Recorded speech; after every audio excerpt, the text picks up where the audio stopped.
ወወልድ ወመንፈስ ቅዱስ አሃዱ አምላክ አሜን። ስብሐት ለእግዚአብሔር ኪያነ ዘፈጠረ ከመ ናምልኮ። እንሰግድለት ዘንድ እናመልከው ዘንድ እንገዛለት ዘንድ እናመሰግነው ዘንድ የፈጠረን አምላካችን እግዚአብሔር የባህሪ ምስጋና ለእርሱ ይሁን። ስብሐት ለማርያም እመ አምላክ እግዝእትነ ወመድኃኒትነ። መድኃኒታችን መመኪያችን ለምትሆን ለእናታችን ለንጽሕት ቅድስት ድንግል ማርያምም የጸጋ ምስጋና ለእርሷ ይሁን። ስብሐት ለመስቀለ ክርስቶስ ዕፀ መድኃኒት ኃይልነ ወፀወንነ። ኃይላችን አምባችን መጠጊያችን ጋሻችን ለሚሆን በቀራንዮ ለተተከለ መድኃኒት ለሚባል ለክርስቶስ መስቀልም የጸጋ ምስጋና ለእርሱ ይሁን። ክቡር አባታችን ሊቀ ምሁራን የኔታ አስተራዬ፣ ክቡር ቀሲስ ግርማ፣ ክቡር ወንድማችን ዘማሪ ቀሲስ ሰይፉ መና፣ ክቡራን የእግዚአብሔር ልጆች አባቶች፣ እናቶች፣ ወንድሞችና እህቶች እንዲሁም ሕፃናት ሁላችሁም በልዑል እግዚአብሔር ስም እንደምን ዋላችሁ? እንደምን አመሻችሁ? አምላካችን እግዚአብሔር በዚህ ዕለት በዚህ ሰዓት በዚህ ቅዱስ ቦታ ተገኝተን ቅዱስና ሕያው ዘላለማዊ የሆነውን ቃሉን እየሰማን እንድንባረክ ስለፈቀደልን ስሙ ለዘላለም የከበረና የተመሰገነ ይሁን። የሊቃውንት አምላክ የምስጢር ባለቤት የቅዱሳን ፈጣሪ የአባቶቻችን አምላክ እግዚአብሔር በመካከላችን ተገኝቶ ምስጢርንና ጥበብን እንዲገልጥልን የእርሱ ቅዱስ ፈቃድ ይሆንልን። ስርዓተ ቅዳሴ ተከታታይ ትምህርት ጀምረናል። ሳምንት ክፍል አንድን ተመልክተናል። እንግዲህ ቅዳሴ ምንድን ነው የሚለውን ቀደሰ ከሚለው የግዕዝ ግስ እንደተገኘና ቀደሰ አመሰገነ፣ ቀደሰ አከበረ፣ ቀደሰ አነጻ፣ ቀደሰ አጸና፣ ቀደሰ ለየ የሚል 5 አይነት ትርጉሞች አሉ። ከዚያ ውስጥ ቅዳሴ ማለት ምስጋና፣ ክብር፣ መንጻት፣ መጽናት እና መለየት ማለት መሆኑን ሳምንት በስፋት ተመልክተናል።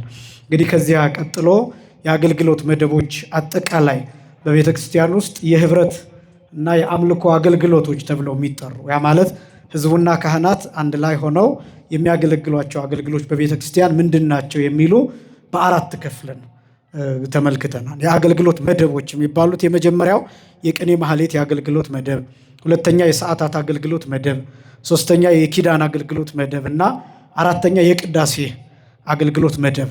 ዋና ዋናዎቹ ናቸው እንደዚህ እንጂ በዚህ ውስጥ የሚካተቱ ብዙ የአገልግሎት ዘርፎች አሉ። ለምሳሌ በቅኔ ማህሌት አገልግሎት የዋዜማ አገልግሎት አለ፣ የክብረ በዓል አገልግሎት አለ። በዋዜማው ውስጥ በጣም ብዙ የሚካተቱ የአገልግሎት አይነቶች አሉ። የስብሐተ ነግ አገልግሎት አለ፣ አብይ ስብሐተ ነግ፣ ሌሎችም አይነት አገልግሎቶች ይካተቱበታል። ይሄ የቅኔ ማህሌት አገልግሎት በጣም ሰፊ እንደሆነ ሳምንት ተነጋግረናል። ከዚያ የሰዓታት አገልግሎት ብለን እነዚህንም በ4 ከፍለን ተመልክተናል። የመጀመሪያው አብ ወልድ ተብሎ ከመጀመሪያው ጀምሮ የሚቆምበት ክፍል ነው። ከመጀመሪያው ጀምሮ ይሄ እንደየባህሉ ሊለያይ ይችላል። በደብረ አባይ ሲሆን ሃሌሉያ ተብሎ አትቦ ተነሳ ከሚለው ሊጀምር ይችላል። ከዛ ደግሞ ጊዜ ከሌለ የሰው ኃይል ከሌለ ሚካኤል ሊቀ መላእክት ተብሎ ሊጀመር ይችላል። ከዛ ደግሞ አሁንም ጊዜ ከሌለ አገልግሎት ኃይል የሚሆን ሰው ከሌለ ተፈሥሒ ማርያም ተብሎ እሱም የይሁዳ አለ፣ የዘወትር አለ፣ የፋሲካ ሰሞን አለ። እነዚህ ልዩ ልዩ ክፍሎች አሉ። እነዚህ አገልግሎት አይነቶች አሉ። አጠቃላይ ግን እነዚህ አገልግሎቶች ሰዓታት በሚል አገልግሎት ውስጥ የሚመደቡ ናቸው። ሌላው የኪዳን አገልግሎት ብለን እሱንም በ3 ከፍለን አይተናል። የመንፈቀ ሌሊት አገልግሎት ኪዳን ወይም ኪዳን በ3 ይከፈላል። የመንፈቀ ሌሊት ኪዳን፣ የነግህ ኪዳን እና የሰርክ ኪዳን ተብሎ አጠቃላይ 9 ክፍሎች አሉት። እነዚህ የኪዳን አገልግሎት ተብሎ እንደሚታወቅ ይህንን አንስተናል። ከዛ የቅዳሴ አገልግሎት ነው። የቅዳሴ አገልግሎት ደግሞ እሱም በ2 ይከፈላል። ብዙ አይነት አጠራር አለው ብያችኋለሁ። ቅዳሴ ያው ስርዓተ ቅዳሴ፣ ጸሎተ ቅዳሴ፣ ጸሎተ አኮቴት፣ ጸሎተ ቁርባን፣ ስርዓተ ቁርባን እንደዚህ እየተባለ ይጠራል። በብዙ አይነት ይጠራል። አሁን ቅዳሴ ሲባል እኛ ምናልባት በእርግጥ በደንብ የምናስታውሰው ይሄ አሐዱ አብ ቅዱስ ተብሎ የሚቀደሰው ስጋው ደግሞ የሚለወጥበት እሱን ነው በብዛት የምናውቀው። ግን ስርዓተ ቅዳሴ ተብሎ ደግሞ የሚታወቅ ሌላ አገልግሎት አለ። ለምሳሌ አሁን ክርስትና በሚነሳበት ጊዜ በ40 ቀን በ80 ቀን ሴትም ትሁን ወንድም ይሆን በዚያ ጊዜ ስርዓተ ቅዳሴ ይደርሳል። ስርዓተ ቅዳሴ ይደርሳል። ያ ማለት ስጋውና ደግሞ የሚለወጥበት አገልግሎት አይደለም፣ ሰውየው የሚለወጥበት ነው። ሕፃኑ የሚለወጥበት፣ ሕፃኗ የምትለወጥበት። ምን ማለት ነው? ወዴት ነው የሚለወጠው? ወዴት ነው የምትለወጠው ቢባል ከሰውነት ወደ እግዚአብሔር ልጅነት። ከምንነት አልኳችሁ? ወደ እግዚአብሔር ልጅነት የሚለወጥበት አገልግሎት። የቅዳሴ ጠባዩ እሱ ነው። አሁን በዚህኛው በቅዳሴው በዋናው የቅዳሴ አገልግሎት ላይ ሁለት ነገሮች ነው መለወጥ የምንፈልገው። ሁልጊዜ እንደምገልጠው ሁለት ነገሮችን ነው መለወጥ የምንፈልገው። አንዱ ህብስቱን ወይኑን ወደ ስጋነትና ወደ ደምነት መለወጥ ነው አንዱ። ሁለተኛው ደግሞ የሚቀበሉትን ሰዎች ወደ ክርስቶስ አካልነት መለወጥ ነው።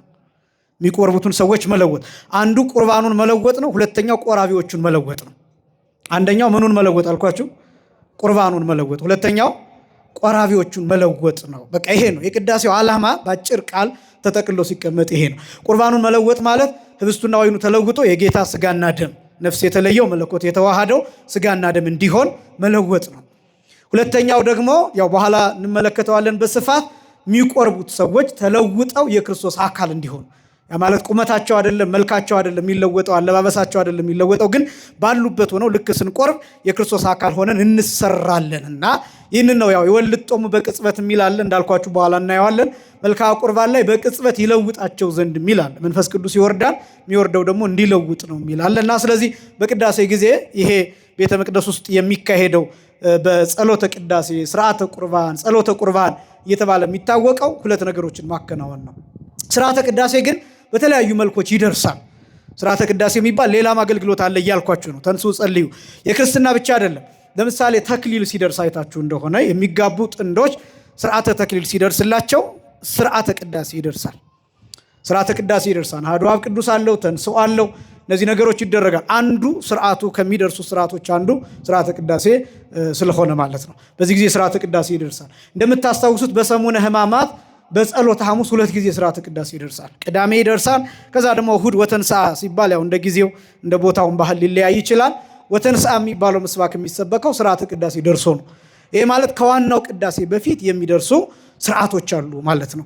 ስለዚህ ስርዓተ ቅዳሴ የሚባል ሌላም አለ እያልኳችሁ ነው። የቅዳሴ አገልግሎት ተብሎ በዚህ ውስጥ ስለሚካተት ነው እንጂ እንግዲህ ከዛ በኋላ ወደ ቅዳሴው ፍሬ ሐሳብ መተን ቅዳሴ መጀመሪያ ከማን ነው የተገኘው? ከምንድን ነው የተገኘው? ከየት ነው የመጣው የሚለውን እሱን ደግሞ የተወሰኑ ነጥቦችን 10 ነጥቦች አሉ ከመጽሐፍ ቅዱስ ብለን የተወሰኑ ነጥቦችን ተመልክተናል። ቅዳሴው ቀጥታ ከመጽሐፍ ቅዱስ የተቀዳ ነው።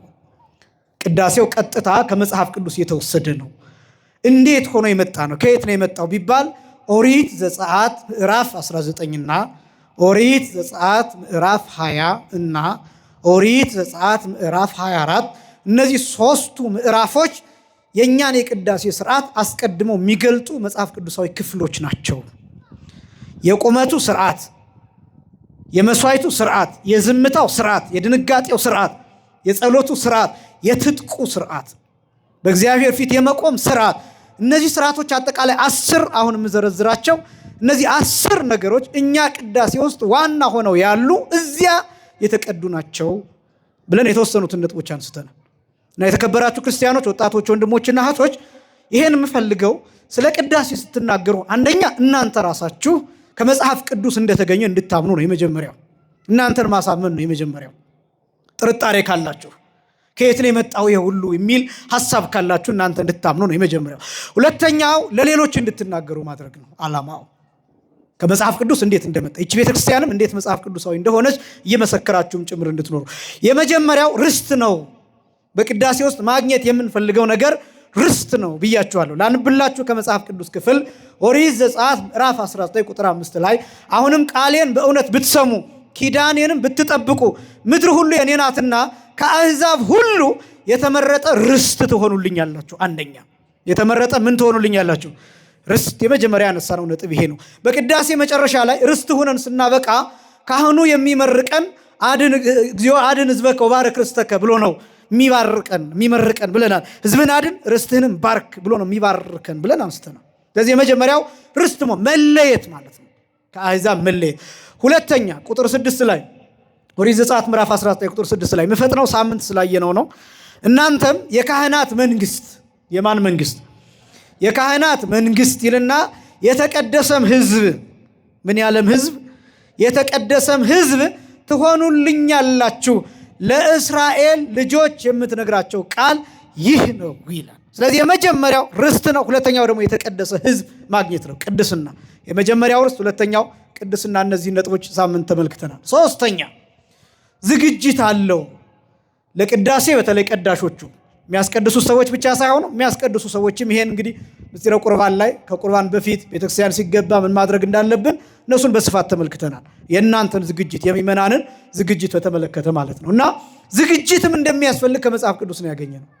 ኦሪት ዘጸአት ምዕራፍ 19 አሁንም ከቁጥር 7 ጀምሮ እግዚአብሔር ሙሴን አለው ወደ ሕዝቡ ሂድ፣ ዛሬና ነገም ቀድሳቸው ይላል። ዛሬና ነገ ምን በላቸው? ለያቸው ማለት ነው። አዘጋጃቸው ማለት ነው። አንጻቸው ማለት ነው። አጽናቸው ማለት ነው። ንገራቸው ማለት ነው።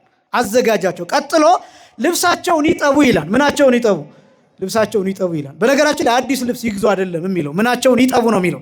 ልብሳቸውን ይጠቡ ነው። ከዚህ በፊት ታስታውሱ እንደሆነ ስለ ሥርዓተ ቁርባን ሳስተምራችሁ አንድ ሰው ነጭ ልብስ ቢኖረው መልካም፣ ከሌለው ግን ያለውን ቱታም ቢሆን በሳሙና ቆንጆ አድርጎ አጥቦ እሱን ለብሶ መቁረብ ይችላል ብዬ ነግሬያቸዋለሁ። ያለውን ለብሶ ለሥጋው ደሙ እንኳን አይደለም ነጭ ልብስ ቢገኝለት የወርቅ ካባ የወርቅ ልብስ ይገባዋል። ነገር ግን ከሌለ ደግሞ ያለውን አጥቦ መግባት ይገባል። ጌታም የሰርግ ልብስ አልለበስክም ብሎ የተቆጣው ያንን ሰው በምሳሌ ያስተማረው ልብስህን ለምን አላጠብክም ለማለት እንጂ የግድ አዲስ ልብስ መልበስ ግዴታ አይደለም። ቢሆን መልካም፣ እሱም ግን ላለው ሰው ነው። ከዛ ውጭ ግን ጎዳና ተዳዳሪ የሆነው ሰው መጥቶ ቢቆርብ ያለውን የተቀደደውን ልብስ ለብሶም ቢሆን አካሉን የሚሸፍንም ከሆነ እሱን አጥቦ ንጹሕ አድርጎ መጥቶ መቁረብ ይችላል። ለዚህ ሰው ባል ይህን ነው ልብሳቸውን ይጠቡ ነው የሚለው እንጂ አዲስ ልብስ ይግዙ አይልም። ለምን? ሰው ባለው ነው መዘጋጀት፣ በአቅሙ ነው መዘጋጀት። ከዛ ልቡን ነው ማንጻት ያለበት። ይሄ በጣም ወሳኝ ነጥብ ነው። ቁጥር 11 ላይ ደግሞ በሦስተኛው ቀን ሕዝቡ ሁሉ ሲያዩ እግዚአብሔር በሲና ተራራ ላይ ይወርዳልና ለሦስተኛው ቀን ይዘጋጁ ይላል። ለስንተኛው ቀን? ለሦስተኛው ቀን ይዘጋጁ። የሚቆርቡ ሰዎች፣ ሥጋው ደግሞ የሚቀበሉ ሰዎች፣ የሚቀድሱ ወይም የሚያቆርቡ ሰዎች እነዚህ ዝግጅት እንዲያደርጉ እስከ 3 ቀን ድረስ ከመጽሐፍ ቅዱስ የተገኘ ነው። ከየት የተገኘ ነው? ከ3 ቀን በፊት ከሩካቤ፣ ከ3 ቀን እስከ 3 ቀን ድረስ ከቆረቡ በኋላ ከሩካቤ። እነዚህ ቀናት ከመጽሐፍ ቅዱስ የተወሰዱ ናቸው። ዝም ብሎ ተራ ነገር አይደለም። ይሄን እንድታውቁት ነው። አራተኛ ወሰን የሚል አንስተናል። ቁጥር 12 ላይ ኦሪት ዘጸአት ምዕራፍ 19 ቁጥር 12 ላይ ወሰንም ለሕዝቡ በዙሪያው አድርግላቸው ይላል። ወሰንም ለሕዝቡ ይላል። ለማን ይላል? ለሕዝቡ ይላል። ለካህናቱ አይደለም። ልብ በሉ በጥንቃቄ። ለሕዝቡ ወሰን አድርግላቸው። በየት? በዙሪያው። በዚህ በኩል አይደለም የሚለው፣ በዙሪያው። ከመቅደሱ ጀርባ፣ ከመቅደሱ ፊት፣ በሰሜን በኩል፣ በምስራቅ በኩል፣ በምዕራብ፣ በምስራቅ፣ በደቡብ፣ በእነዚህ አቅጣጫዎች በሙሉ በዙሪያው ወሰን ይቀመጣል፣ ድንበር ይቀመጣል፣ አጥር ይቀመጣል፣ መስመር ይቀመጣል፣ ቅጥር ይቀመጣል። ይህም ከመጽሐፍ ቅዱስ የተወሰደ ነው። ለእነማን ይሄ ወሰን እንዲቀመጥ የተደረገው? ለሕዝቡ። ለምንድን ነው እንደዚህ ወሰን እንዲቀመጥ የተደረገው ቢባል የሚቀደሱት እነሱ ስለሆኑ በሚቀደሱትና በሚቀድሱት መካከል መስመር ስለሚያስፈልግ፣ ድንበር ስለሚያስፈልግ። ቀጥሎ እንዲህ ይላል፣ ወሰንም ለሕዝቡ በዙሪያው አድርግላቸው፣ ወደ ተራራው እንዳትወጡ ጫፉንም እንዳትነኩ ተጠንቀቁ ይላል። ምኑን እንዳትነኩ? ጫፉን። መጋረጃውን መንጋት አይቻልም። ይህም አሁን የእኛ ቤተክርስቲያን ውስጥ ያለውን ስርዓት ነው እየነገርኳቸው ያለው። መጽሐፍ ቅዱሱ ቀጥታ ስለኛ ቤተክርስቲያን ስርዓት። የእኛ አባቶች የሚያስደንቁ ናቸው። በእውነት በረከታቸው በሁላችንም ላይ ይደርብን። አስደናቂዎች ናቸው። መቅደሱን ሲሰሩት እንዴት አድርገው እንደሰሩት፣ እንዴት ወሰን ድንበር እንዳስቀምጡ። ጫፉንም እንዳትነኩ ተጠንቀቁ ይልና ተራራውንም የነካ ፈጽሞ ይሞታል ይላል። እንዴት የከበረ እንደሆነ። ምክንያቱም ወደፊት እናየዋለን። ያ ተራራ የእግዚአብሔር የሚወርድበት በጌትነቱ የሚታይበት ስለሆነ። አምስተኛው ክፍል ሚመጠን የሚባል ክፍል ነው። ሚመጠን ግርምት ዛቲ ዕለት ብሎ ካህኑ በጥሩ ዜማ ንባብ የሚያነበው ዜማ ነው። አስደናቂ ነው። እናንተ የምትሮጡበት ሳምንት የነገርኳችሁ ሚመጠን ግርምት ዛቲ ዕለት ወእጽብት ዛቲ ሰዓት እንተባቲ ይወርድ መንፈስ ቅዱስ እያለ አዋጅ የሚናገርበት ሰዓት ነው። እና ይሄ ማለት ትርጉሙ ምንድን ነው? መንፈስ ቅዱስ የሚወርድባት ይቺ ዕለትና ይቺ ሰዓት ምን ያህል የምታስፈራ ናት፣ ምን ያህል የምታስጨንቅ ናት። መስዋዕቱን የሚከልልበት፣ መስዋዕቱን የሚጋርድበት ይቺ ሰዓት፣ መስዋዕቱ ላይ የሚያርፍበት፣ መንበሩ ላይ የሚያርፍበት ይቺ ሰዓት የምታስጨንቅ ናት። ምክንያቱም ይሄ ሰዓት ቀጥታ ምድር ሰማይ የሚሆንበት፣ በተደጋጋሚ እንደምንገልጠው ከምድር ምንነጠቅበት፣ ወደ ሰማይ ምንሄድበት፣ ይሄ ማህበራውያን ክርስቶሳውያን ማህበረ በኩር ተብሎ የሚጠራው አንድ የሚሆኑበት ሰዓት ነው። በጣም አስደናቂ የሆነ ሰዓት ነው። እሳት የሚወርድበት፣ መብረቅ የሚታይበት፣ ነጎድጓድ የሚሰማበት፣ በአካል አይደለም። የግድ የነጎድጓድ ድምፅ በጆሮአችሁ መስማት አይጠበቅባችሁም። ይሄ ሰዓት እግዚአብሔር የሚወርድበት፣ እግዚአብሔር የሚታይበት ሰዓት ነው። ልዩ ሰዓት ነው። የአንድነት ሰዓት፣ የህብረት ሰዓት ነው። በቃ ከዚያ ሰዓት ጀምሮ የቅዳሴው ስርዓት፣ ከዚያ በፊት ያሉት ዝግጅቶች ናቸው። እምነበሃ የሚለውን ዜማ ትሰማላችሁ፣ ወይም መስቀል አብርሃም የሚለውን ዜማ ከዛ በኋላ ትሰማላችሁ። ወይም ኩሉ ዘገብራ የሚለው እሑድ ከሆነ ትሰማላችሁ። እሱን ወደፊት እናብራራለን መቼ እንደዚህ እንደሚባሉ። ከዛ ሃሌሉያ የሚለውን አዋጅ ትሰማላችሁ። አንቲዩቱ መሰበ ወርቅ የሚለው ይቀጥላል። ከዛ በኋላ አሐዱ አብ ቅዱስ የሚለው ይቀጥላል። በውስጥ ያሉ ስርዓቶች አሉ። አሁን እናንተ እንድትሰሟቸው የሚደረገው ዜማዎቹን ብቻ ነው። ውስጥ አስደናቂ ስርዓቶች አሉ። እነሱን ለእናንተ የሚገባችሁን እነሱን ጥቂቶቹን አሳያችኋለሁ። እና ይሄ ሰዓት የሚመጠን ሰዓት ላንብላችሁ። ኦሪት ዘጸአት ምዕራፍ 19 ቁጥር 16 ላይ እንዲህም ሆነ ይልና በሶስተኛው ቀን ይላል። በስንተኛው ቀን? በሶስተኛው ቀን በማለዳ ጊዜ ይላል። በምን ጊዜ? በማለዳ ጊዜ ነው የሚለው። ለምንድነው አሁን ማለዳ ጊዜ የሚለው? የዕለተ ሰንበትን የብሉይ ኪዳኑን በዓል የሚያሳይ ነው። ማለዳ የሚሆነው ጠዋት የሚሆነው ይሄ በጠዋት የምንጸልየውን ጸሎት የምናቀርበውን ምስጋና የነጉን ኪዳን የነጉን ቅዳሴ እነዚህን የሚያሳይ ነው። ዕለተ ሰንበትን የሚወክል ስለሆነ በዋናነት ዕለተ ሰንበትን በጣም ቅርብ ጊዜ ነው ሌሎቹ በዓላት መቀደስ የጀመሩት እንጂ በሀገራችን በገጠሪቱ እስካሁንም ድረስ ሰንበተ ክርስቲያን ብቻ ነው የሚቀደሰው በአብዛኞቹ። እሁድ ግን ቅዳሴ አይታጎልም። ከሌላ ቦታ ተከራይተው ገንዘብ ከፍለው ሁሉ አመጣው ያስቀድሳሉ። በጣም ብዙ ሽማግሌዎች በእግራቸው ሩቅ መንገድ አቋርጠው ሄደው ባካችሁ ቀድሱልን፣ ሰንበት ቀን እሁድ ቅዳሴ እንዳይታጎልልብን ብለው እግራቸው ላይ ወድቀው ወስደው የሚያስቀድሷሉ። እኔ ተማሪ በነበርኩበት ጊዜ ቅኔ ተማሪ በነበርኩበት ጊዜ ሩቅ ሌሊት ከሁለት ጓደኞች ጋር ሆነን እየሄድን የምንቀድስበት ቦታ ነበር። እንዳይታጎል ምንማረው ሌላ ቦታ ነው፣ ምንቀድሰው እሁድ ደግሞ ሄደን ሌላ ቦታ ነው። ምክንያቱም ብዙ ተማሪ ስላለ እዚያ የምንማርበት አጥቢያ ብዙ ተማሪዎች ያረፍዳሉ። ስለዚህ ተከፋፍለን ምንም ሰው የሌለበት ቀዳሽ የሌለበት ቦታ ሄደን እንቀድስ ነበር። የሚገርማችሁ የሚያስቀድስ ሰው አሁን ድረስ አይኔ ላይ አሉ። ሁለት ሰዎች ብቻ ናቸው የሚያስቀድሱት ሁልጊዜ። እውነት እነሱን እግዚአብሔር ይጠብቅልን። እና የገጠሪቱ ቤተክርስቲያን ስርዓት እሁድ አይታጎልም። በዚህ ምክንያት ማለዳ የሚለው የዕለተ ሰንበትን የሚያሳይ ነው።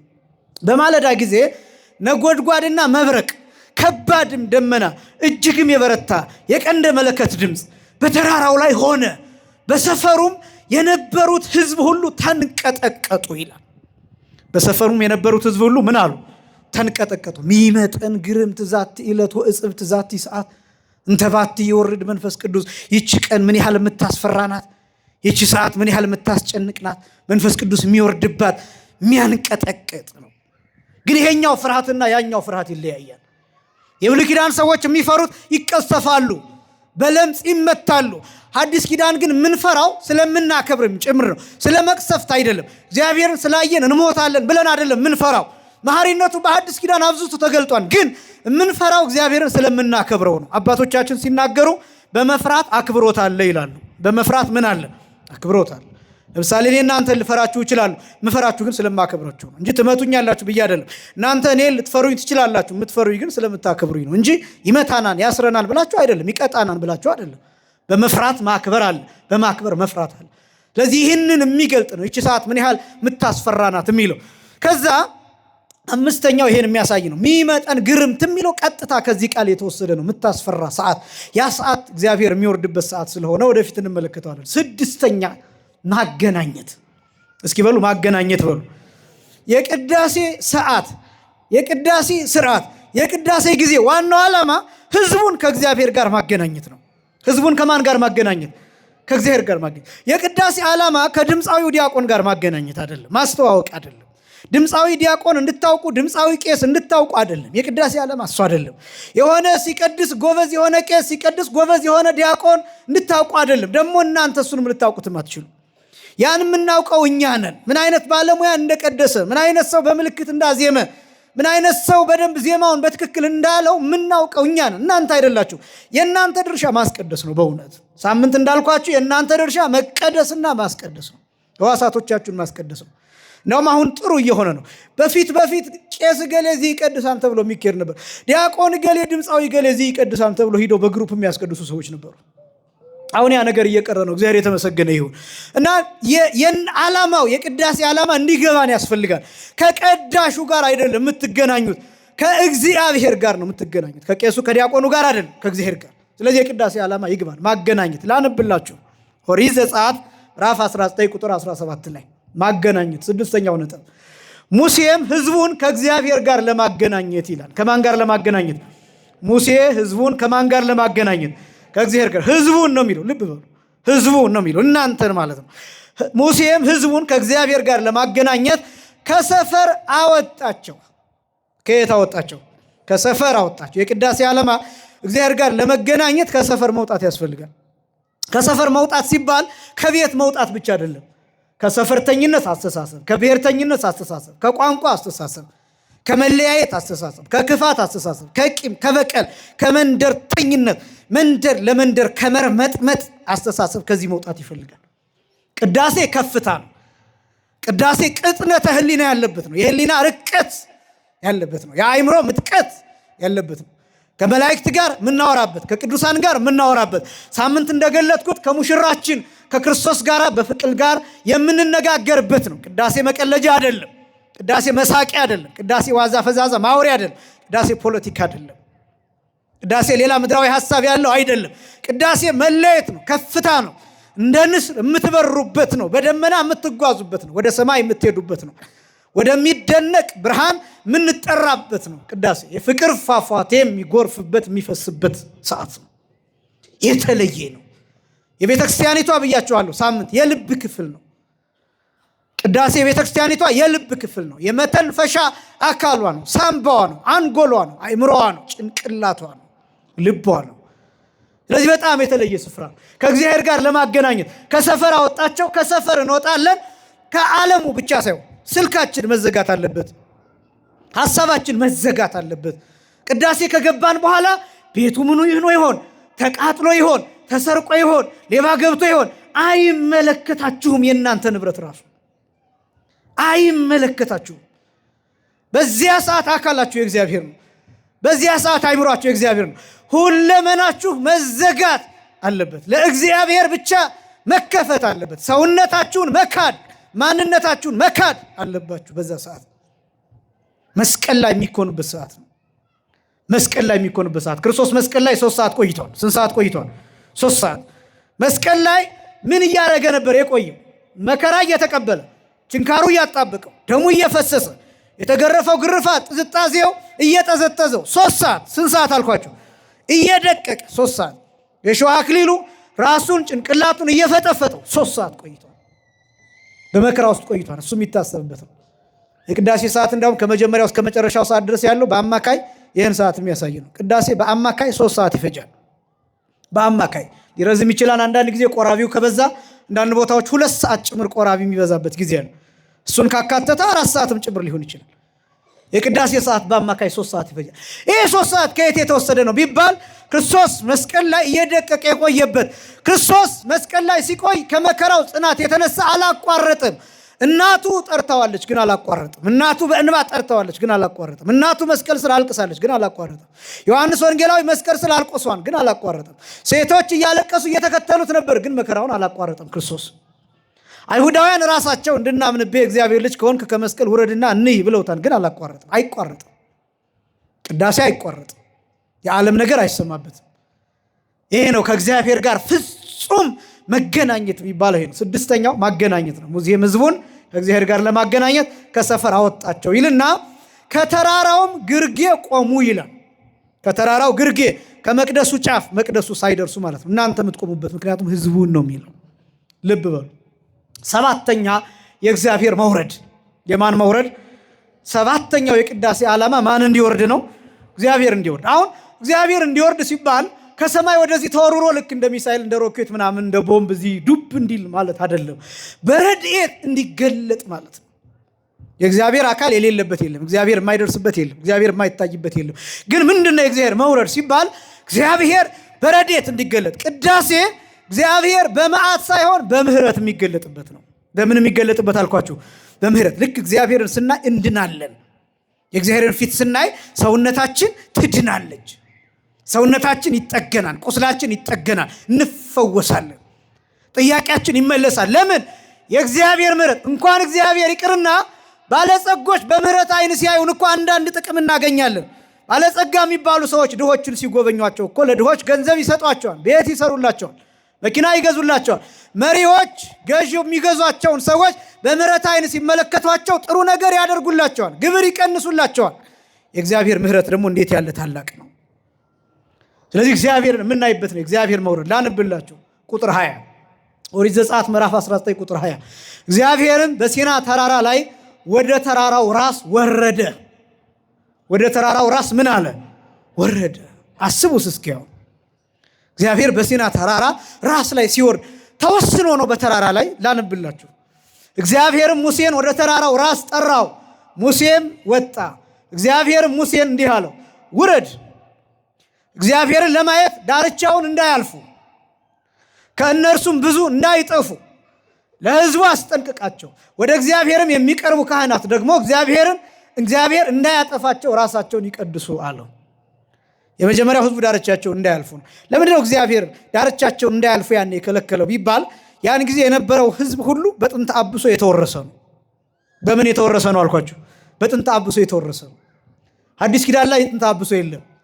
ስለ ስርዓቱ የመቅደሱን ጫፍ፣ የመቅደሱን ክብር፣ የመቅደሱን ወሰን እንጠብቃለን። ስለ ስርዓቱ ከጥንተ አብሶ የተነሳ አይደለም፣ ከመርገም የተነሳ አይደለም፣ ከኃጢአት የተነሳ አይደለም። በነገራችን ላይ ከስርዓት አንጻር ነው። ቤተ መቅደስ እንዳንሰራ እንዳንቀርብ የምንከለከለው እኛ የበቃን እናንተ ያልበቃችሁ ናችሁ አይደለም። በነገራችን ላይ ካህን መሆንና ካህን ያለ መሆን ጉዳይ። ለምሳሌ በአዲስ ኪዳን ሁላችንም ካህናት ተብለን የምንጠራበት ምክንያት ምን እንደሆነ ታውቃላችሁ? በዘር አይለይም። በዘር አይለይም። እንደዚህ ስላችሁ እናንተም ካህናት ናችሁ ማለት አይደለም። ነገር ግን ከእናንተ መካከል ለምሳሌ እናንተ ምንም ሆኑ ምን የእናንተ ልጆች ካህናት መሆን ይችላሉ። የእናንተ ልጆች ዲያቆናት መሆን ይችላሉ። ዘሮቻችሁ ዲያቆናት መሆን ይችላሉ። ዘሮቻችሁ ካህናት መሆን ይችላሉ። በብሉይ ኪዳንስ የነበረው የሌዊ ነገድ ብቻ ነው ካህናት የሚሆኑት። ካህናቱ እንዲቀርቡ የተወሰነ መስመር እንዲያልፉ ተፈቅዶላቸዋል። እንደ ሙሴ ግን አይደለም። ለምሳሌ አሮን የተራራው ራስ ጫፍ ላይ ደርሶ ነበር። ሙሴስ 7 የእሳት መጋረጃዎች አሉ። 6ቱን ገልጦ ከ7ኛው ሲደርስ ግን ጀርባውን ሰጥቷል። ይሄ 7ኛው መጋረጃ መቼ ነው የሚገለጠው ቢባል በሐዲስ ኪዳን ለመጀመሪያ ጊዜ ይሄን 7ኛ የእሳት መጋረጃ የምትነካው እመቤታችን ናት። የሚቀመጠውም በማህፀኗ ነው። ከዛ ይሄ 7 የእሳት መጋረጃ መቅደስ ውስጥ አለ። አሁን እነዚህን 7 የእሳት መጋረጃዎች የሚነኩት የሚገልጡት እነማን ናቸው ቢባል ካህናቱ፣ ቀዳስያኑ፣ ዲያቆናቱ፣ ኤጲስቆጶሳቱ፣ ሊቃነ ጳጳሳቱ። በህዝቡና በመቅደሱ መካከል ወሰናል። እግዚአብሔር የሚወርደው እዚህ ነው። ግን ህዝቡ ብቻ ናቸው ወይ ራሳቸውን የሚቀድሱት ቢባል አይደለም። ድጋሚ ላንብላችሁ። ወደ እግዚአብሔርም የሚቀርቡት ወደ ማን የሚቀርቡት? ወደ እግዚአብሔርም የሚቀርቡት ካህናት ደግሞ እግዚአብሔር እንዳያጠፋቸው። ማን እንዳያጠፋቸው? እግዚአብሔር እንዳያጠፋቸው ራሳቸውን ይቀድሱ። ሳምንት ዕለት ይህንን በደንብ ተናግሬያለሁ። እና ሳምንት የመቀደስ ኃላፊነትና የመቀደስ ኃላፊነት ሁለቱ ኃላፊነት አለብን ብዬ ተናግሬ አንድ ሰው ይህንን ቪዲዮ ቲክቶክ ላይ ለቆት የተወሰኑ ኮሜንቶችን አይ ነበር። እና አንዳንዶቹ በትዕቢት ምን እንደሚሉ ታውቃላችሁ? እንደዚህ ከሆነኛ ምእመን ብንሆን አይሻልም ወይ ታዲያ ከህዝቡ ጋር እንሆና የሚሉ ዲያቆናት ነበሩ። እንዴት ያሳዝናል! ይህን እንኳን የማያውቅ ሰው እና ይሄ ሁለት ነገሮች ናቸው ያሉት። የሚቀድስ ሰው ሊቀሰፍ ይችላል። የሚቀድስ ሰው የተቀደሰ ነው ማለት አይደለም። ሲቀድስ ዓላማው ህዝቡ ሊቀደስ ይችላል። ራሱን ካልቀደሰ ራሱን ካለየ ያውም ደግሞ ራሱን ባለመቀደሱ በርኩሰቱ የማይጸጸት ከሆነ ቢያንስ ኃጢአት እንደሰራ እንኳን ይህንን እንኳን የማያውቅ ከሆነ ግን ይቀሰፋል። እግዚአብሔር ከቅስፈት ከመዓት ሁላችንን የሚጠብቀን። ካህናት ራሳቸውን መቀደስ አለባቸው። ያ ተራራ የሚቀለድበት ተራራ አይደለም። ይሄ የቅድስናው ተራራ መቅደሱ ተራራ ከፍታ ነው። ተራራ ምጥቀት ነው። ተራራ ርቀት ነው። ተራራ የእግዚአብሔርን ልዕልና የሚያሳይ ነው። ወደ መቅደሱ የሚቀርቡ ሰዎች ይሄን ልዕልና ማወቅ አለባቸው። የምናገለግለው ምድራዊ ሰው አይደለም። የምናገለግለው ንጉሥ አይደለም። ምድራዊ ንጉሥ አይደለም። ምድራዊ መሪ አይደለም። ምድራዊ ንጉሥ አይደለም። ሰማያዊ ንጉሥ ነው የምናገለግለው። ይህን በደንብ ማወቅ ያስፈልጋል። እንዳያጠፋቸው ነው የሚለው። ከመጥፋት እግዚአብሔር ሁላችንን የሚሰውረን። 8ኛ እኔ ነኝ። እስኪ በሉ እኔ ነኝ በሉ። ይህን ቃል በቃል ያስቀመጥኩት አውቄ ነው። እስካሁን 7 ነገሮችን ተመለከትን። ይሄ 8ኛው በቅዳሴ ውስጥ ያለ 8ኛው እኔ ነኝ የሚል ቃል ነው። እኔ ነኝ የሚለው ቃል ምንን የሚያሳይ ነው ቢባል እግዚአብሔር ራሱን የሚያስተዋውቅበት የአገልግሎት ክፍል ቅዳሴ ነው። እግዚአብሔር ራሱን ምን የሚልበት ክፍል አልኳችሁ? የሚያስተዋውቅበት ክፍል ቅዳሴ ነው። ሌላ ጊዜ የለም አይደለም። በቅዳሴ ሰዓት የሚሰገደው ስግደት የአምልኮ ስግደት ነው። የአምልኮ ምስጋና ነው። የባህሪ ምስጋና ነው። የባህሪ ስግደት ነው። በቅዳሴ ሰዓት የሚሰገደው ስግደት ራሱ እግዚአብሔር እኔ ነኝ ብሎ የሚናገርበት። ለምሳሌ አንድ ሰው በራችሁን ያኳኳል። ማን ነው ብላችሁ ስትጠይቁ ምን ይላቸዋል? እኔ ነኝ ይላቸዋል። እኔ ገሌ ነኝ ይላቸዋል። እግዚአብሔር እኔ ነኝ ብሎ የሚመልስላችሁ መቼ እንደሆነ ታውቃላችሁ? ቅዳሴ ላይ ዳንብላችሁ ኦሪት ዘጸአት ምዕራፍ 20 ቁጥር 1 ጀምሮ እግዚአብሔርም ይህን ቃል ሁሉ እንዲህ ብሎ ተናገረ ይልና ከግብፅ ምድር ከባርነት ቤት ያወጣሁህ እግዚአብሔር አምላክህ እኔ ነኝ። እስኪ በሉ እግዚአብሔር በሉ። አምላክህ እኔ ነኝ። ማን አምላክህ እኔ ነኝ? እግዚአብሔር አምላክህ እኔ ነኝ። በቅዳሴ ጊዜ የሚገለጥበት ነው። ስሙ የሚነገርበት፣ ስሙ የሚጠራበት፣ ስሙ የሚመለክበት፣ ስሙ የሚገለጥበት፣ ስሙ የሚመሰክርበት፣ ስሙ የሚታወቅበት፣ እኔ ነኝ የሚልበት እግዚአብሔር ራሱን የሚገልጥበት ሰዓት ማለት የቅዳሴው ሰዓት ነው። ክርስቶስ የሚገኝበት ያ ማለት ዕለተ ዓርብ ላይ የሰዋውን መስዋዕት ያቀረበውን መስዋዕት የራሱን መስዋዕት የሚሰጥበት የካህኑን እጅ ይዞ የሚያቆርብበት ስጋውን የሚሰጥበት ደሙን የሚሰጥበት ሰዓት የተለየ ሰዓት የቅዳሴ ሰዓት እኔ ነኝ የሚልበት ሰዓት። ስምንተኛው የቅዳሴ ክፍል እኔ ነኝ የሚል ነው። ዘጠነኛው አንተ ተናገረን የምንልበት ክፍል ነው። እስኪ በሉ አንተ በሉ ሁላችሁ ተናገረን። በዚህ ሰዓት እንዲህ አይነት ጥያቄ ማንሳት እንችላለን። በቅዳሴ ጊዜ ለምንድነው ካህናት የሚቀድሱልን? ለምንድነው ዲያቆናት የሚቀድሱልን? ለምንድነው መካከለኛ የሚያስፈልገን? በቅዳሴ ጊዜ መካከለኛ ማለት አተረጓጎም ሁል ጊዜ በእኛና በእግዚአብሔር መካከል የሚሆን ነው። ለምሳሌ በእኔና በእናንተ መካከል አንድ ነገር አለ። በእኔና በቀሳውስቱ መካከል አንድ ነገር አለ እና ይሄ ነው መካከለኛ የሚባለው ቀጥታ ሲተረጎም። ክርስቶስ መካከለኛ የሚባልበት አገላለጥ አለ። መካከለኛ የሚባለው ሰው አምላክም ስለሆነ እንደኛ በሞት መስሎናል እኛ። ከዛስ ሞትን ድል በማድረግ ደግሞ አባቱን የባህሪ አባቱን አብን የባህሪ ሕይወቱን መንፈስ ቅዱስ ይመስሏል በስልጣን እኩል ስለሆነ ይራባን እንደኛ። ከዛስ ደግሞ የማይራብበት ደግሞ ጠባይ አለ ቅድመ ተዋህዶ። ከዛ ደግሞ ከትንሣኤ ሙታን በኋላ ከእርገት በኋላ አይራብም፣ አይጠማም፣ አይደክምም። ከአብ ጋር እኩል ነው በስልጣን፣ ከመንፈስ ቅዱስ ጋር እኩል ነው በስልጣን። በዚህ ምክንያት መካከለኛ የሚባልበት ጊዜ አለ። ይሄ ብቻም አይደለም፣ በራሱ በኩል እኛን ከአባቱ ጋር አስታርቆናል። ከባህሪ ሕይወቱ ከመንፈስ ቅዱስ ጋር አስታርቆናል፣ ከራሱ ጋር አስታርቆናል። በዚህ ምክንያት መካከለኛ ይባላል። ወኮነ አራቄ ለሐዲስ ኪዳን እንዲል ቅዱስ ኤፍሬም ለአዲስ ኪዳን አስታራቂ ሆነ ብሎ እንደጠራው በዚህ ምክንያት መካከለኛ ይባላል። ትርጉም አለ። በቅዳሴ ጊዜስ መካከለኛ የሚሆነው ማን ነው ቢባል ካህኑ። መካከለኛ የሚሆኑት ማን ናቸው? ቀዳሴያኑ፣ ዲያቆናቱ መካከለኞች ይሆናሉ። በማንና በማን መካከል? በእኛና በማን መካከል? በእግዚአብሔር መካከል ይሆናሉ። እና ላንብላችሁ ኦሪት ዘጸአት ምዕራፍ 20 ቁጥር 8 ላይ ያን ጊዜ ሙሴ መካከለኛው ሙሴ ነው። መካከለኛው ማን ነው አልኳችሁ? በሕዝቡና በእግዚአብሔር መካከል ያለው ሙሴ ነው። ኦሪት ዘጸአት ምዕራፍ 20 ቁጥር 18 ላይ ሕዝቡም ሁሉ ነጎድጓዱንና መብረቁን የቀንደ መለከቱን ድምፅ ተራራውንም ሲጤስ አዩ። ሕዝቡም ባዩ ጊዜ ተርበደበዱ፣ ርቀው ቆሙ። ሙሴንም እንዲህ አሉት፣ አንተ ተናገረን አሉት። እኛ ምን ሰማለን? እንዳንሞት ግን እግዚአብሔር አይናገረን አሉት። ማን አይናገረን? ምን እንዳንል። ስለዚህ ማን ይናገራቸው? ሙሴ። የፈለጉት ማን እንዲናገራቸው ነው? እንዳያናግራቸው የፈለጉት ማንን ነው? እግዚአብሔርን ነው። ለምንድን ነው እግዚአብሔር እንዳያናግራቸው የፈለጉት? ፈሩ። ተራራው ምን እየሆነ ነው? እየጨሰ ነው። ተራራው ላይ ምን አለ? መብረቅ። ተራራው ላይ ምን አለ? ነጎድጓድ። ተራራው ላይ ምን አለ? ደመና። ተራራው ላይ ምን አለ? ጨለማ። ተራራው ላይ ምን አለ? ጭስ፣ ድምፅ አለ። ስለዚህ ፈሩ። ተራራው እየተቃጠለ እየነደደ አይተውታል። ፈሩ። ከዛስ የእግዚአብሔር ድምፅ ሲወጣ እኔና እናንተ የሆነ አውሮፕላን ባጠገባችን ቢያልፍ እንዴት እንደምንደነግጥ የእግዚአብሔርን ድምፅ አስቡት። አትስረቅ ብሎ ሲናገር በጆሮአቸው ሲያልፍ ሰውነታቸው እስኪቀልጥ ድረስ ደነገጡ። ተራራው እየተንቀጠቀጠ አዩ። ሰውነታቸው ተርበደበደ፣ ተንቀጠቀጠ። ስለዚህ ሙሴን ጠየቁት፣ እግዚአብሔር አይናገረን፣ የእግዚአብሔርን መልእክት በአንተ በኩል እንስማው አሉት። ስለዚህ አንተ ተናገረን አሉት። በቅዳሴ ጊዜ እኔ በጣም የሚደንቀኝ ምን እንደሆነ ታውቃላችሁ? እግዚአብሔር በአካል ቢገለጥ ሁላችንን እንጠፋለን።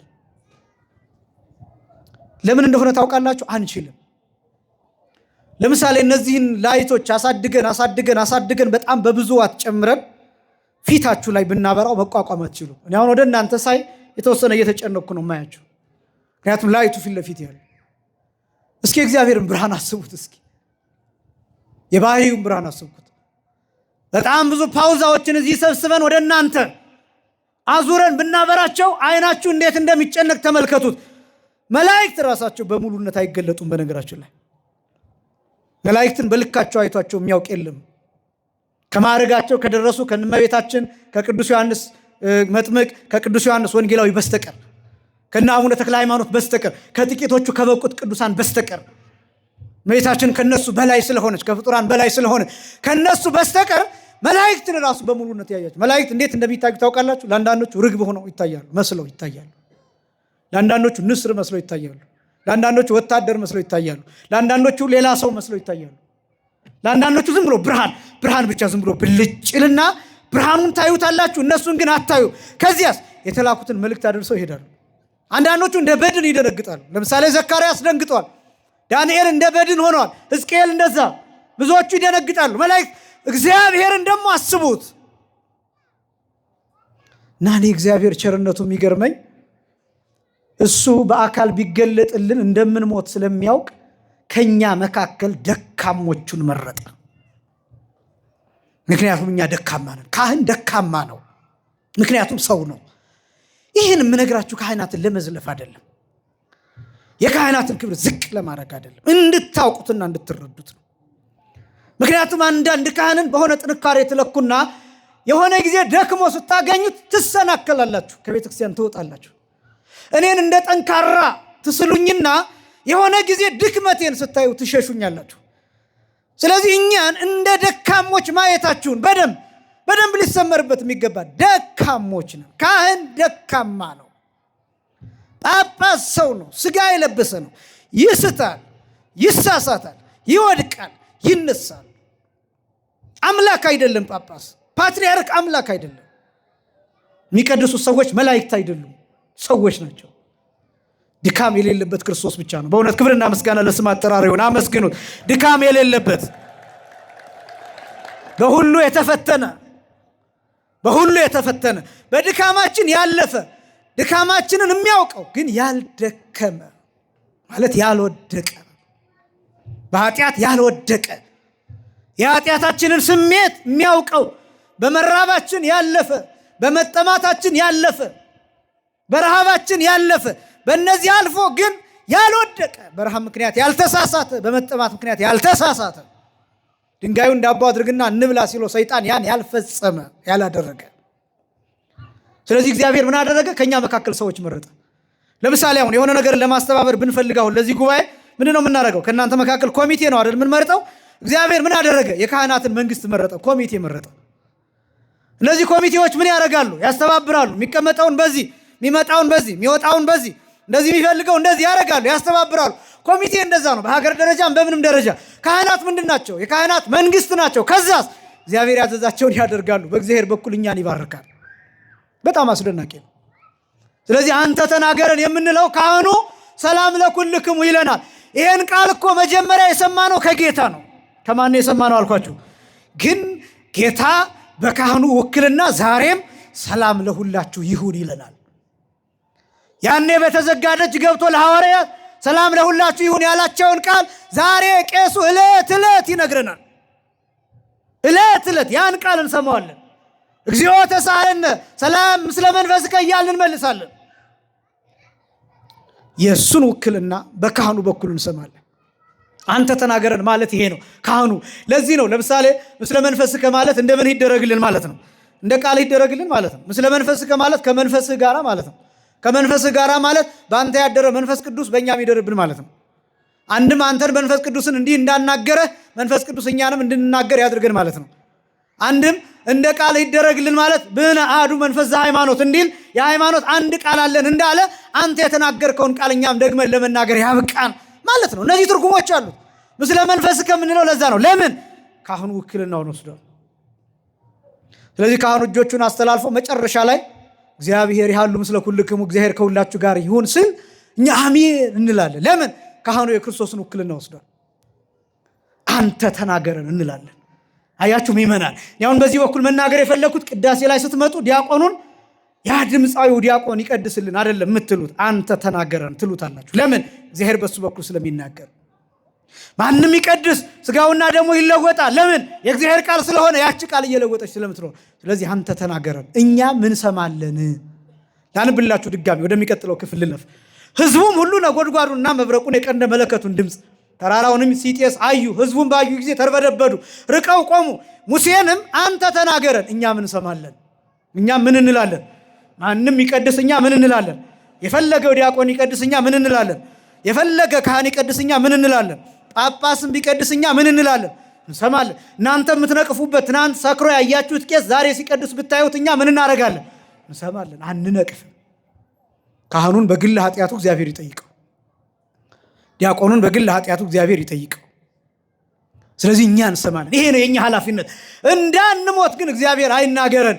ይሄን የምንለው ከአካሉ የተነሳ ካለመመርመሩ የተነሳ ብርሃኑ በአንድ ላይ ቢገለጥ እኛ አንችልም እና ስለ ቸርነቱ ከኛ ከደካሞቹ መካከል ደካማ መርጦ ደካሞቹን ይባርካል። ከእንጨት መካከል እንጨት መርጦ በእንጨት የተሰቀለ ጌታ አያችሁት? ከእንጨት መካከል እንጨት መርጦ በእንጨት የተሰቀለ ጌታ፣ በመስቀል የተሰቀለ ጌታ። ሁልጊዜ እግዚአብሔር ምን እንደሚያደርግ ታውቃላችሁ? ጥበበኞችን ሊያሳርፍ ሊያሳፍር የዓለምን ሞኝ ነገር ይመርጣል። የዓለምን ምን ነገር ይመርጣል? ሞኝ ነገር፣ ተራ የሚመስል ነገር፣ ዝቅ ያለ የሚመስል ነገር እግዚአብሔር ይመርጥና በዚያ እኛን ያድናል። በውሃ ያድነናል። ውሃውን ባርከነው ቅዱስ ውሃ ሆኖ ያድነናል። በአፈር ያድነናል። እዚህ ያለው አፈር የተቀደሰ ስለሆነ ስንቀባው ያድነናል። ለሰዎቹ ስንታይ አፈር ቀብተን ትቢያ አፈር፣ ተራ አፈር ይመስላቸዋል፣ አመድ ይመስላቸዋል። መስቀለኛ ምልክት ቀብተን እሱ ግን የተቀደሰ እግዚአብሔር በዛኛ ይፈውሰናል። አስደናቂ። ስለዚህ እግዚአብሔር ሁልጊዜ ከደካሞች መካከል ደካማን ይመርጥና ደካሞችን ያድናል። አንተ ተናገረን የምንለው ይሄ ነው። 10ኛ የመጨረሻው በቅዳሴ ውስጥ ያለው ትልቁ ጉዳይ የኪዳን ደም ነው። እስኪ በሉ የኪዳን ደም በሉ። መጨረሻው ቅዳሴ ውስጥ የሚያስፈልገን እሱ። ምን ልንሰራ ነው የምንቀድሰው? ይሄን ሁሉ ምን ልንሰራ ነው? ያን ያህል ሁሉ ሰዓት በእግዚአብሔር ቃል እየተቃጠልን የምንቆየው፣ እየነደድን የምንቆየው፣ ካህኑ እየተሰቃየ የሚቆየው፣ ዲያቆናቱ እየተሰቃዩ። በነገራችን ላይ ቅዳሴ በጣም ከባድ ነው።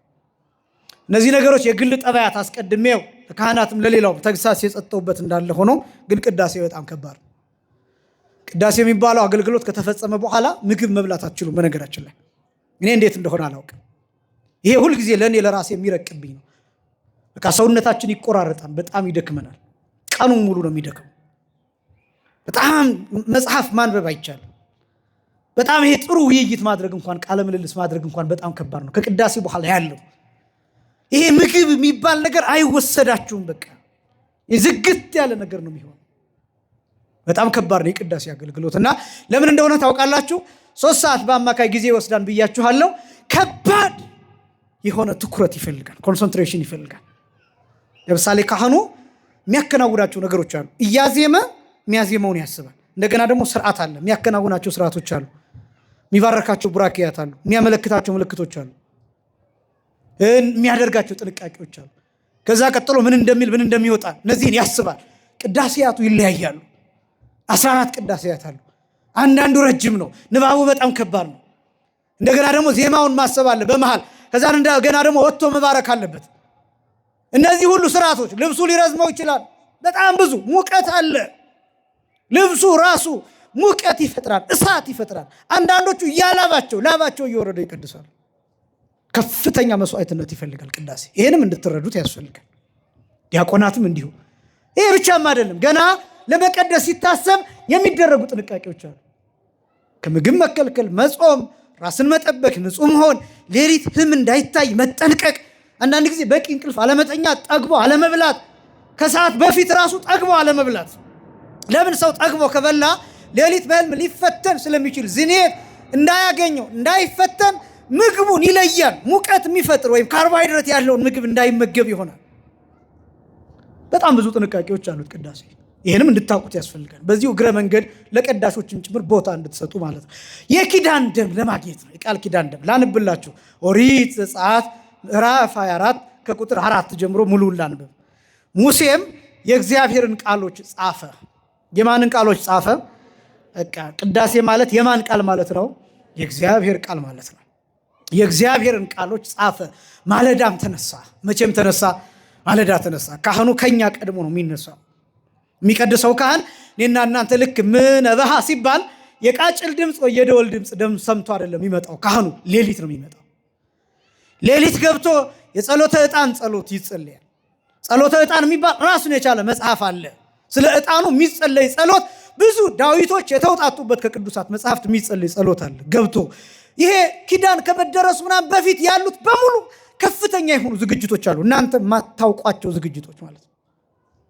መንበር ውስጥ ያሉ አገልግሎቶች፣ ከታቦቱ ጋር ያለው አገልግሎት፣ ማህፈዶችን የማዘጋጀት አገልግሎት፣ ውስጥ ያሉ ነዋያትን ወደፊት እንመለከተዋለን በተወሰነ መልኩ እነሱን የማዘጋጀት አገልግሎት፣ እነዚህን አገልግሎቶች ይፈጽማል። ለቅዳሴው የሚያስፈልጉ ስርዓቶችን በየቦታው በየደረጃው ማስቀመጥ፣ ምንጣፉን ማስተካከል። እናንተ ያለቀ ነገር ነው የምታዩት፣ የተሰራ ነገር ነው የምታዩት። ለእነዚህ ነገሮች ቀድሞ ይገባል፣ ሌሊት ይገባል ካህኑ። ገደቦችም አሉ። ለምሳሌ ኪዳን ያላደረሰ ሰው መቀደስ አይችልም። በነገራችን ላይ መቀደስ ብቻ አይደለም፣ ኪዳን ያላደረሰ ሰው መቁረብ አይችልም። ኪዳን ያላደረሰ ሰው ለምሳሌ ከሰዓት የሚቆርብ ሰው ጠዋት መጥቶ ኪዳን ማድረስ አለበት።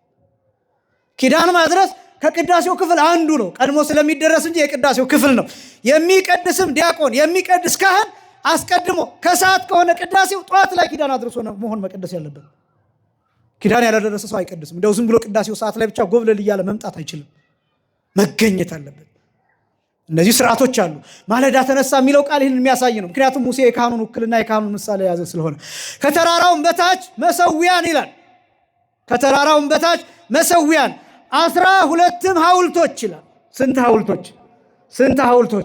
12 ሐውልቶች ለ12ቱ የእስራኤል ነገድ ሰራ ይላል። ሙሴ ቀድሞ መጥቶ መሰዊያውን አዘጋጀ። ካህናት ቀድሞ መጥቶ መሰዊያውን ያዘጋጃሉ። ቀድሞ መጥቶ መስዋዕቱን ያዘጋጃሉ። ቀድሞ መጥተው ለመሰዊያው የሚያስፈልገውን ነገር ያዘጋጃሉ። ማለዳ መጥተው ቀድሞ መቅደሱን ከፍተው፣ ሌላው ቀርቶ ቤተክርስቲያኑ ልክ እንደተከፈተ ዝም ብሎ አብ ወልድ ተብሎ አይጀምርም አገልግሎቱ። ካህኑ ሲገባ የሚጸልያቸው ጸሎቶች አሉ። ወደ መቅደሱ ሲገባ የሚያቀርበው ስግደት አለ። ወደ አገልግሎቱ ሲመጣ ለአገልግሎቱ የሚጸልይ ጸሎት አለ። የሰባቱ ዕለታት ውዳሴ ማርያም ሊደርስ ይችላል። ብቻውን ከሆነ የዕለቱን ውዳሴ ማርያም ሊያደርስ ይችላል። ዝም ብሎ አዜም አይጀመርም። ዝም ብሎ ስቡህ አይባልም። ጸሎቶች አሉ። ከዛ በፊት ራሱ ካህኑ ከቤቱ ተነስቶ ከሚያርፍበት ቦታ ተነስቶ ቤተ መቅደስ እስኪደርስ ድረስ የሚጸልያቸው የግል ጸሎቶች አሉ። አስደናቂ ነው በእውነት። እነዚህ እንድታውቋቸው ያስፈልጋል፣ እንድትረዷቸው ያስፈልጋል። ካህን በእሳት የሚቀቀል የሚጠበስ መከራውን የሚያይ ነው። በተለይ ደግሞ የገጠሪቱ ገዳማውያኑ ሩቅ ነው የሚሄዱት፣ በጨለማ ሩቅ ነው የሚጓዙት፣ በእግራቸው በመኪና አይደለም፣ በእግራቸው ትናንት ሲሰሩ ይውሉና እንደገና ማታ ቤታቸው ሌሊት ተነስተው ይሄዳሉ ወደ ቤተክርስቲያኑ። አንዳንዶቹ ሂደው እዛው ቤተክርስቲያኑ ቁንጫ እየተጫወተባቸው ያድራሉ። እውነት የነሱ በረከት በሁላችንም ላይ ይደርብን። ስለዚህ ካህናት ቀድመው መሰዊያውን ያዘጋጃሉ። የሚቃጠል መስዋዕት እንዲያቀርቡ ይላል። ከዛ ለእግዚአብሔርም ስለ ደህንነት መስዋዕት በሬዎችን እንዲሰዉ የእስራኤልን ልጆች ጎበዛዝቱን ሰደደ ይላል። ሙሴም የደሙን እኩሌታ ወስዶ በቆሬ ውስጥ አደረገው ይላል። የምኑን እኩሌታ? የደሙን እኩሌታ ወስዶ በቆሬ ውስጥ አደረገው፣ በገበታ ውስጥ አደረገው። ልክ እንደ ሳፋ ማለት ነው። በዚህ አደረገው። የደሙንም እኩሌታ በመሰዊያው ረጨው። የቃል ኪዳኑንም መጽሐፍ ወስዶ ለሕዝቡ አነበበላቸው። ቅዳሴ ማለት የማን ቃል ነው ብለናል? ኪዳን ምንሰማበት፣ ኪዳን ምንገባበት ነው የቅዳሴ ክፍል። የእግዚአብሔርን የምንሰማበት፣ እኛን ደግሞ ለእግዚአብሔር የምንናገርበት ነው። የቃል ኪዳኑንም መጽሐፍ ወስዶ ለሕዝቡ አነበበላቸው። እነርሱም እግዚአብሔር ያለውን ሁሉ እናደርጋለን እንታዘዛለንም አሉ ይላል። እስኪ በሉ እግዚአብሔር በሉ። ያለውን ሁሉ እናደርጋለን እንታዘዛለን። በየመሃሉ በቅዳሴ ጊዜ አሜን የሚል ተደጋጋሚ ታስታውሳላችሁ? አሜን የሚል ቃል ትሰማላችሁ። ይሄ ማለት ነው አሜን ይሁንልን፣ አሜን ይደረግልን፣ አሜን እናደርጋለን፣ ልክ ነው እናደርጋለን፣ እሺ እንታዘዛለን፣ እሺ እናደርጋለን ማለት ነው ትርጉም። የእናንተ አሜን የሚለው ቃል በነገራችን ላይ ስጋው ደግሞ እንዲለወጥ ህብስቱና ወይኑ ወደ ስጋነትና ወደ ደምነት እንዲለወጥ የቅዳሴው አንዱ አካል ነው። እንዳትኩራሩ እንጂ ደግሞ በኋላ እኛንን ህብስቱን የምንለውጠው ብላችሁ እንዳትመኩ እንጂ የእናንተ አሜን የሚለው ቃል ያስፈልጋል። እግዚኦ ተሳለ ነው የሚለው ቃል ያስፈልጋል። ምስለ መንፈስ ከሚለው ቃል ያስፈልጋል። በጣም እኮ እንደው አስደናቂ ተሳትፎ ያለበት ነው። በኋላ እንመለከተዋለን። ይህ ህዝብ የሚለው ህዝቡ ይበሉ የሚለውን እና ካህኑ የሚለውን ዲያቆኑ የሚለውን የቃል ኪዳኑን መጽሐፍ ወስዶ ለህዝቡ አነበበላቸው። እነርሱም እግዚአብሔር ያለውን ሁሉ እናደርጋለን እንታዘዛለንም አሉ። ከዚያስ ሙሴ ምን አደረገ? ሙሴም ደሙን ወስዶ በሕዝቡ ላይ ረጨው ይላል። ምኑን ወስዶ? ደሙን ወስዶ በሕዝቡ ላይ ምን አደረገው? ረጨው። ከዛ እንዲህ አለ፣ በዚህ ቃል ሁሉ በቅዳሴው ሁሉ ማለት ነው፣ በዚህ ቃል ሁሉ እግዚአብሔር ከእናንተ ጋር ያደረገው የቃል ኪዳኑ ደም እነሆ አለ። በዚህ ሁሉ ቃል ሁሉ እግዚአብሔር ከእናንተ ጋር ያደረገው የምኑ ደም? የቃል ኪዳኑ ደም እነሆ። በቃ ቁርባኑ ይሄ ነው። መጨረሻ ላይ የሚሰጠው ስጋ የሚሰጠው ደም ምን ማለት መሰላችሁ? እስካሁን ተንሥኡ ለጸሎት ያልንበት፣ አሐዱ አብ ቅዱስ ያልንበት፣ መልእክታት ያነበብንበት፣ ወንጌል ያነበብንበት፣ ከ14ቱ ቅዳሴ አንዱን የቀደስንበት፣ ይሄ ሁሉ የተጨነቅንበት፣ ከእግዚአብሔር ጋር የተገናኝበት የቃል ኪዳኑ ደም ይሄ ነው። ከዚያ ካህኑ ሲሰጣችሁ ምን ይላል? ዝውቱ ሥጋሁ ለአማኑኤል አምላክ ነው። ይሄው የአማኑኤል ሥጋ፣ ይሄው የአማኑኤል ደም፣ ይሄው ከድንግል ማርያም የነሳው ነፍስ የተለየው መለኮት የተዋህደው ሥጋና ደም፣ ይሄው የቃል ኪዳኑ ደም፣ ይሄው ሕይወት የሚሆን፣ ይሄው ጥበብ የሚሆን፣ ይሄው ምስጢር የሚገልጠው፣ ይሄው የክርስቶስ አካል የሚያደርገው እነሆ ብሎ ይሰጣል። የመጨረሻው የቅዳሴው ክፍል ይሄ ነው። ድርገት እያለን የምንጠራው ወደፊት እናየዋለን። እነዚህ 10 ነገሮች በቅዳሴ ውስጥ የሚካተቱ ነገሮች ናቸው። ዩቲዩብ ላይ ይቀመጣል መከለሱ ትፈልጉ። ይሄን ላሳይና በፍጥነት እንዳይሰፋብን እጨርሳለሁ። በፍጥነት እስኪ ጸሎተ ቅዳሴ ይበሉ ሁላችሁም። አሁን እስካሁን ድረስ ቅዳሴው መጽሐፍ ቅዱሳዊ ነው አይደለም የሚለውን ነው የተመለከተው። አሁን ደግሞ አሁን ዋናውን ክፍል ማሳያችሁ። ቅዳሴው ጸሎተ ቅዳሴው ሲባል ባጭሩ የቅዳሴው ጸሎት ማለት ነው። ምን ላይ ነው የሚጸልየው? ለማን ነው የሚጸልየው? ለምን ነው የሚጸልየው የሚለውን አሳይቻችሁ በዝርዝር ሳምንት እሱን እንጀምራለን። በነገራችን ላይ እኔ ያሰብኩት ከሳምንት ጀምሮ ዘማሪያን ጋብዝም፣ በዘማሪው ቦታ የቅዳሴ ተሰጥኦ የሚያስጠናቸው አንድ ሰው ጋብዛል። በዝማሬው ቦታ መጀመሪያ አንድ 10-15 ደቂቃ፣ ከዛ ደግሞ ትምህርቱ ከተሰጠ በኋላ መጨረሻ ላይ እንደዚሁ አንድ 10-15 ደቂቃ የክለሳ። ለምሳሌ ምነበሃን ትጀምራላችሁ፣ ከዛ መስቀል አብርሃ፣ ከዛ ኩሉ ዘገብራ፣ ከዛ ሃሌሉያ፣ እንደዚህ እያለ ማጥናቱ መጀመሪያ ትንሽ ታጠናላችሁ፣ አብራችሁ ትላላችሁ፣ ከዛ ሪከርድ ታደርጋላችሁ በየስልኮቻችሁ። ስልክ የሌላችሁ ሪከርድ ማድረግ ማትችሉ ማትፈልጉ ዩቲዩብ ላይ እንዲቀመጥ ሚዲያ ላይ ቅዱሱ ሚዲያ ላይ የእኔ ነቃጥበ ሚዲያ ላይ እንዲቀመጥ ይደረግላችኋል። እዛ ላይ ትመለከታላችሁ፣ እያጠናችሁ ትመጣላችሁ። ዓላማው ስለ ቅዳሴ ተምሮ ብቻ መሄድ ሳይሆን የማስቀደስ ኃላፊነትን መውሰድ። ስታስቀድሱ ደግሞ ሳትጨነቁ ተሰጥኦ እየተቀበላችሁ የቅዳሴውን ክፍል በተወሰነ መልኩ እንድታውቁት ማድረግ ነው። ትስማማላችሁ በዚህ? ስለዚህ ከሳምንት ጀምሮ ዝማሬ ይቀርና የቅዳሴ ተሰጥኦ በዝማሬው ቦታ የቤተክርስቲያኗን ዜማ እየሰማችሁ የምትቀጥሉ ይሆናል ማለት ነው። ሳምንት እንጀምራለን። የሳምንት ሰዎች ይበለን። ጸሎተ ቅዳሴ የሚለው 8 ጸሎቶች አሉ። 8 ስንት አልኳችሁ? 8። የመጀመሪያው ማብራሪያውን ሳምንት ነው የምናገረው። የመጀመሪያው ጸሎት ላዕለ ነዋያት ሐዲሳት የሚል ነው። አዲስ በሚገቡ ነዋያት ላይ የሚጸለይ ጸሎት ነው። እናንተ የምታመጡት ጽንሃ፣ እናንተ የምታመጡት ጽዋ ዝም ብሎ እንደገባ መቀደሻ አይሆንም። በነገራችን ተጸልዮበት ነው መቀደሻ የሚሆን። ካልተጸለየበት ሜሮን ካልተቀባ ያ ጽዋ እናንተ ቤት ከምትጠቀሙት ዕቃ ቁሳቁስ የተለየ አይሆንም። ተጸልዮበት ሜሮን ተቀብቶ። ስለዚህ ጸሎት ላዕለ ነዋያት ሐዲሳት የሚል አለ። አዲስ የሚገቡ ነዋያት ላይ የሚጸለይ ጸሎት ነው። ሁለተኛው ጸሎት ላዕለ ነዋያት ቅዱሳት፣ አዲስ የገቡ ሳይሆኑ የነበሩ የምንገለገልባቸው ግን በየቀኑ አጫጭር ጸሎት ይደረግባቸዋል በየቀኑ። ምክንያቱም ስለሚታጠቡ ምን ስለሚሉ አልኳቸው? ስለሚታጠቡ ከዛ ይጸለይባቸዋል። ከዛ አገልግሎት ላይ ይውላሉ። እነሱን አሳያቸዋለሁ። ከዛ ጸሎት ላዕለ ርእሱ፣ ካህኑ ራሱ ላይ ይጸልያል። ራሱ ላይ ይጸልያል፣ ለራሱ ይጸልያል። በጣም አስገራሚ ጸሎቶች አሉ። እነዚህ ጸሎቶች ክፍል አላቸው። ከመንጦላይት በኋላና ከመንጦላይት በፊት ወይም ከመጋረጃ ውጭና ከመጋረጃ በኋላ ወይም ውስጥ ሆኖ የሚጸልየው ጸሎት፣ እየገባ የሚጸልየው ጸሎትና ውጭ ሆኖ የሚጸልየው ጸሎት አለ። በጣም የሚገርሙ ጸሎቶች አሉ። ይትመነኒ አምላኬ የሚል፣ አምላኬ ሆይ አትናቀኝ አትናቀኝ አትናቀኝ የሚል ጸሎት አለ። ወይ ትቤት ገጸ ከምኔ ፊትን ከኔ አትመልስ አለ አይትት ኃጢአቴ እምላእሌ፣ ነገር ግን ኃጢአቴን ከኔ ያስወግድ፣ ህዝቡን ላገለግል ነው እንዳትቀስፈኝ እንዳታጠፋኝ የሚል ጸሎት አለ። እንዳልኳችሁ ድካም አለበት ካህኑ። ስለ ድካሙ ይጸልያል፣ ፍጹም ስላልሆነ እንከን አልባ ስላልሆነ። ለዚህ ይሄ ጸሎት ላይ ለርሱ ይባላል። ራሱ ላይ የሚጸልይ ጸሎት ላይ ለቀዳሴያን አለ። በቀዳሾቹ ላይ የሚጸልይ ጸሎት ሁሉም ቀዳሴያን ሊቀ ጳጳሱ ወይም ፓትርያርኩ ካሉ በፓትርያርኩ ፊት ወድቀው ከመልበሳቸው በፊት የሚቀበሉት ጸሎት አለ።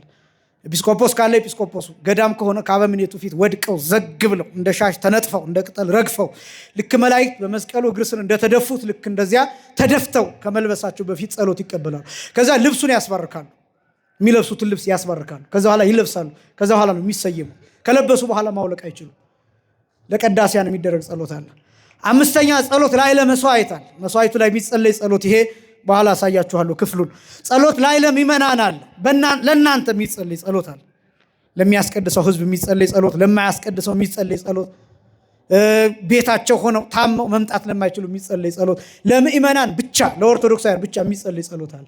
ይሄ ብቻ ሳይሆን ጸሎት ላይ ለሀገር አለ። ስለ ሀገር የሚጸለይ ጸሎት አለው ቅዳሴ። ስለ ኢትዮጵያ ብቻ ለምሳሌ ልክ ጸጋዋ ሰላም ለሀገሪቱና ኢትዮጵያ፣ ለሀገራችን ለኢትዮጵያ ሰላምን ስጣት የሚል ጸሎት አለው ራሱን ይቻላል። ለሀገር ይጸልያል።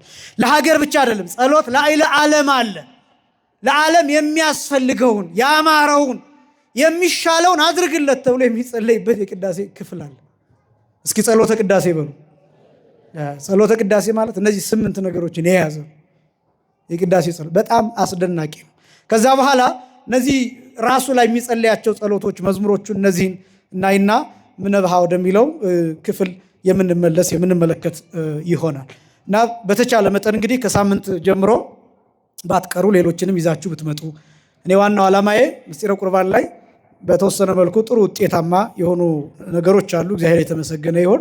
በዚህም ደግሞ ወጣቶች ወደ ማስቀደስ እንዲመጡ ነው። በሚችሉበት ጊዜ እንደው በጣም አነሰ ቢባል በሳምንት አንድ ጊዜ በገና ብዙዎቹ ከቅዳሴ የሚርቁትና የሚጨነቁት የቅዳሴውን ተሰጦ ስለሚጨንቃቸው ነው። ሌላ ሰው አብሮ ሲል በነገራችን ላይ የቅዳሴ ተሰጦን የግድ እንደ ዲያቆኑና እንደ ቄሱ እያሳመራችሁ መቀበል አይጠበቅባቸውም። እሱን ከእናንተ አንጠብቅም። እያበላሻችሁም ቢሆን ተሰጦ መልሱ። ምክንያቱም ያን የተበላሸውን ዜማ እኛንን እንጂ የምናውቀው። እግዚአብሔር ግን ለምሳሌ አንድ ሕፃን ልጅ እናንተን አንድ ነገር ሊጠይቃችሁ ቢል ይኮላተፋል አይደለም። ለምሳሌ ማር ስጡኝ ማለት ቢፈልግ ምንድን ነው የሚለው? ሕፃኑ ማል ስጡኝ ነው አይደል የሚላችሁ።